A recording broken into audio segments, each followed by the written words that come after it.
Hello friends, CET आ गया है तो इसमें कई बार क्या होता है कि फुल फॉर्म्स भी आ जाती हैं कंप्यूटर की।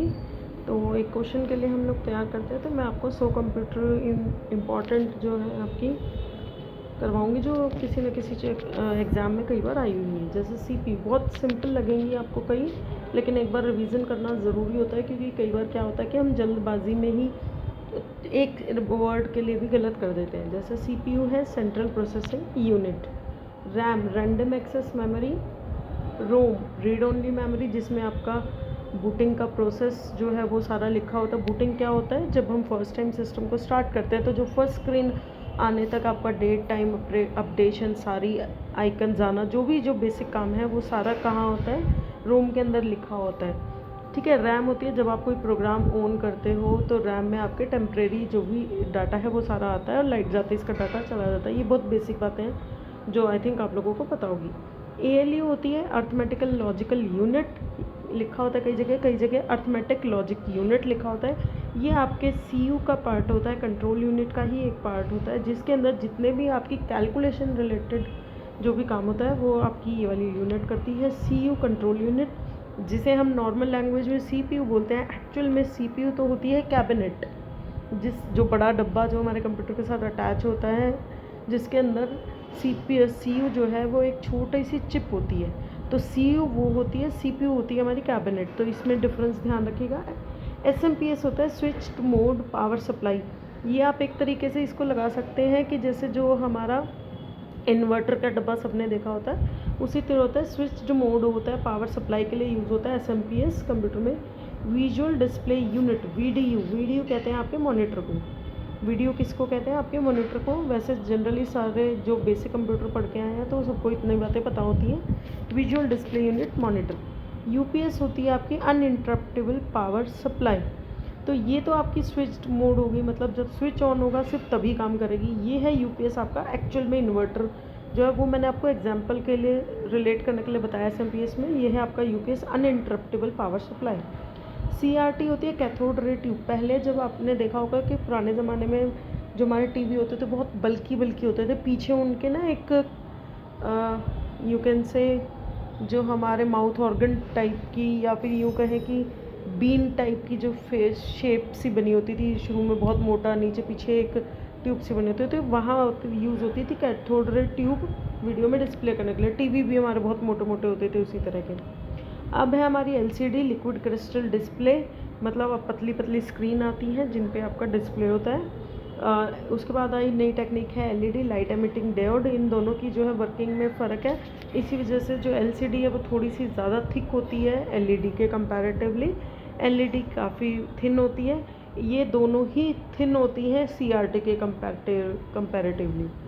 उसके बाद है डीवीडी जो सीडी डीवीडी आप लोग यूज़ करते हैं, उसकी फुल फॉर्म होती है डिजिटल वर्साटाइल डिस्क। सीडी होती है आपकी कॉम्पैक्ट डिस्क। तो अगर आपको पता होता है कि सीडी जो है वो कितना डाटा स्टोर करके रख सकती है, वो स्टोर कर सकती है 700 MB तक का डाटा।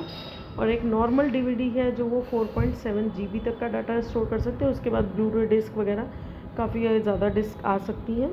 तो एक बेसिक जो ये माना जाता है कि ये 700 MB तक का डाटा स्टोर करती है, ये 4.7 GB तक का डाटा।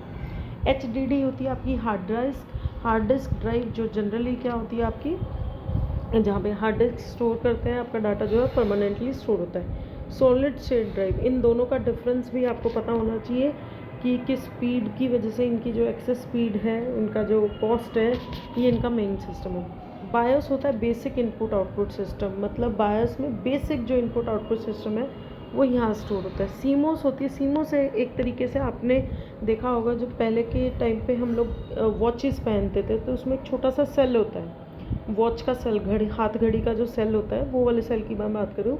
उस जैसा ही कंप्यूटर का एक सेल होता है, थोड़ा सा बड़े साइज़ का होता है, लगभग 1 इंच का सेल होता है वो। उसी तरह का गोल और पतला सा होता है, वो होता है आपका कॉम्प्लीमेंट्री मेटल ऑक्साइड सेमीकंडक्टर। ये एक तरीके से आप नॉर्मल लैंग्वेज में समझे तो एक स्पार्क का काम करता है, या फिर यूँ कह सकते हैं कि इसके अंदर डेट और टाइम जो है, मतलब जो करंट इन्फॉर्मेशन है वो स्टोर रहती है, ताकि लाइट मतलब बंद करने के बाद भी, सिस्टम बंद होने के बाद भी डाटा जो है वो अपडेट करे। आपने ध्यान दिया हो तो कि जैसे ही आप कंप्यूटर ऑन करते हैं, चाहे वो 10 दिन तक बंद रहा है, उसका डेट टाइम बिल्कुल अपडेटेड मिलेगा आपको। चाहे आप उसे नेट से कनेक्ट करें या ना करें तो भी अपडेटेड रहेगा। तो वो इसी CMOS की वजह से होता है। USB होता है यूनिवर्सल सीरियल बस। आपने देखा होगा जो पेन ड्राइव वगैरह हम लगाते हैं तो वो जिस कनेक्टर के थ्रू लगाते हैं उसे बोला जाता है USB, यूनिवर्सल सीरियल बस, USB कनेक्टर। HDMI होता है high definition multimedia interface. HDMI भी टीवी का ही रेजोल्यूशन का एक मेथड है। उसके बाद है VGA होता है वीडियो ग्राफिक्स एरे। LAN होता है लोकल एरिया नेटवर्क, मतलब हमने एक बिल्डिंग में अपना एक नेटवर्क बना दिया, जैसे हम लोग आजकल वाईफाई बनाते हैं तो घर में वाईफाई लगा दिया और उसी से 8-9 डिवाइसेस कनेक्ट होगी, वो तो हो जाएगी आपकी PAN, पर्सनल एरिया नेटवर्क। अगर हम पूरी बिल्डिंग में, एक स्कूल की बिल्डिंग में 2 बिल्डिंगें कनेक्टेड है आपस में, वो हो जाएगी LAN। या फिर हम कह सकते हैं एक सिटी, जैसे केबल इसका सबसे बड़ा एग्जांपल है कि आपकी सिटी में केबल है, उस केबल वाले की एंट्री एक लिमिटेड एरिया तक होती है, मतलब 10-20 किलोमीटर तक होती है। WAN होता है पूरे all over the world. MAN होता है एक एरिया, मतलब एक सिटी कह सकते हैं, एक स्टेट कह सकते हैं। तो मैन जनरली यूज़ में नहीं आता है। मैन सिर्फ एक बेसिक कॉन्सेप्ट है। जनरली आपका LAN, PAN और WAN ही यूज़ में आता है, क्योंकि मैन में जो कनेक्ट होगा वो सीधा WAN में ही कनेक्ट होगा, वो मैन में रहेगा ही। WLAN होता है wireless local area network. IP होता है इंटरनेट प्रोटोकॉल। प्रोटोकॉल होते हैं आपके रूल्स कि किस तरीके से आपका ऑनलाइन जो है डाटा ट्रांसफ़र होगा, किस तरीके से चीज़ें ट्रांसफ़र होंगी, तो ये होता है सारा IP internet protocol. Transmission control protocol TCP, UDP हो जाएगा यूज़र डाटाग्राम प्रोटोकॉल। इन सब के बारे में बहुत डिटेल्ड एक्सप्लेनेशन है जो जनरली कंप्यूटर के एग्ज़ाम में आती है, बट CET के लिए सिंपल आपको इनकी थोड़ी बहुत जानकारी होना इट्स ओके, मतलब वो जानकारी भी हम बाद में डिटेल में करेंगे, अभी सिर्फ हम फुल फॉर्म्स करते हैं।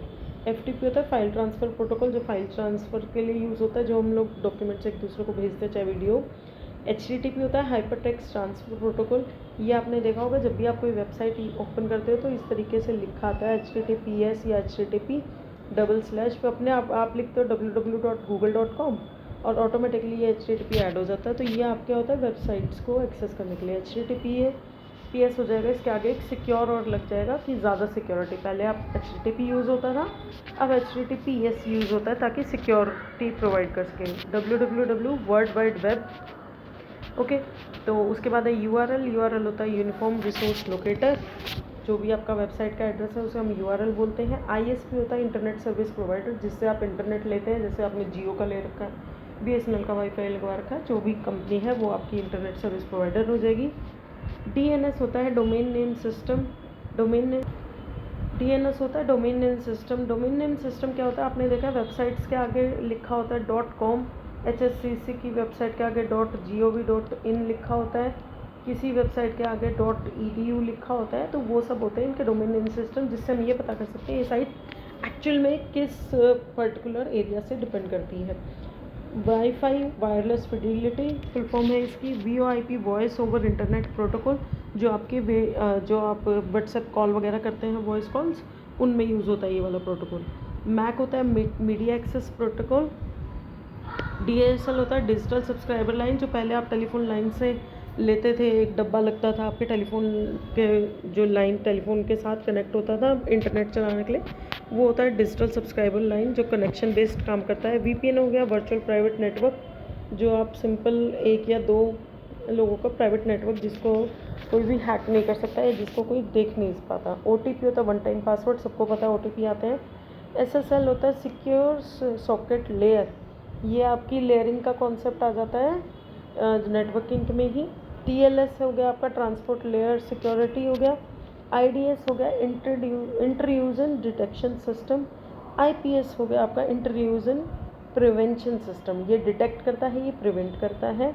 इंट्रूजन मतलब किसी भी सिस्टम के अंदर जो घात लगा कर बैठे हैं जो चोर हैकर्स, उनके लिए। DDoS होता है डिस्ट्रीब्यूटेड डिनाइबल ऑफ सर्विस। कई बार आपने देखा है कि आप सही ID पासवर्ड डाल रहे होते हो तो भी आपका लॉगिन नहीं होता है, तो वहाँ पर अगर नेटवर्क में है कोई एम्प्लॉई है और उसका लॉगिन नहीं हो पा रहा है, तो वो हो गया distributed denial of service.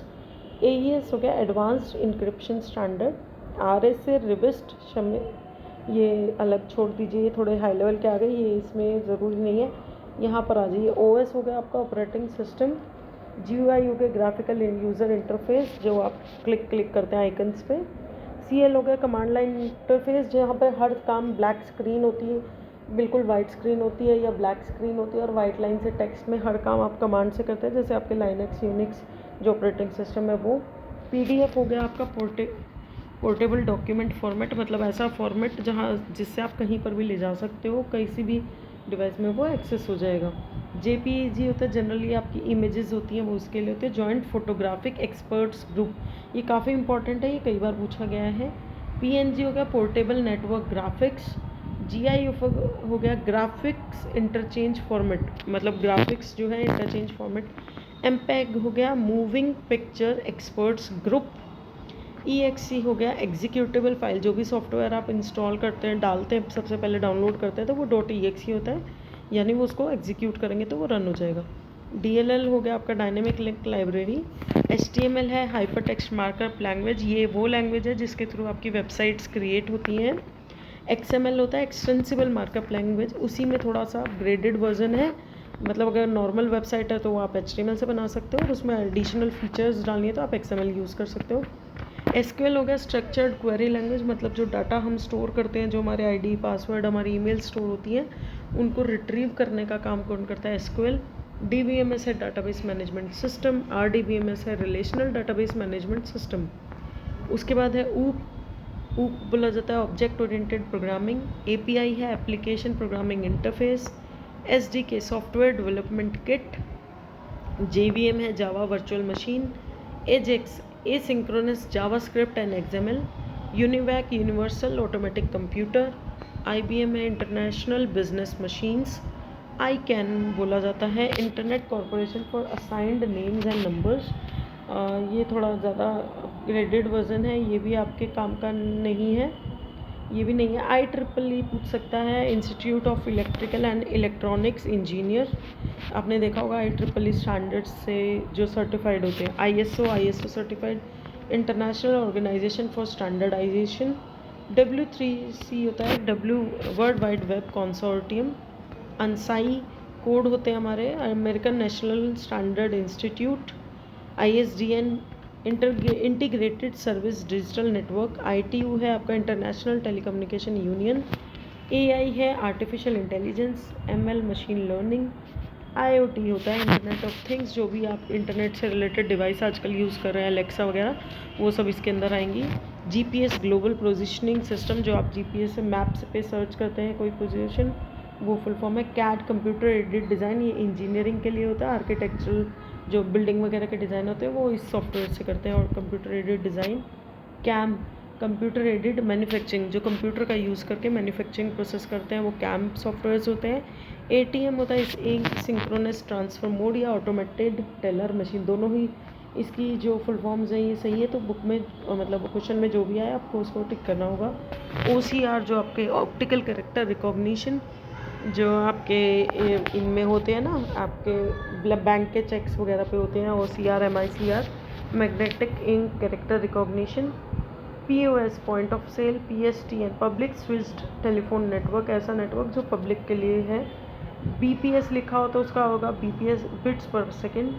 PP हो जाएगा point to point protocol. SMTP simple mail transfer protocol, ये क्वेश्चन 5 से 6 बार आया हुआ है आपके कि ये प्रोटोकॉल किसके लिए यूज़ होता है। ये आपका जनरली मेल ट्रांसफ़र के लिए यूज़ होता है, जो भी हम मेल से एक दूसरे को भेजते हैं तो वहाँ पे बैक एंड पे SMTP प्रोटोकॉल काम करता है।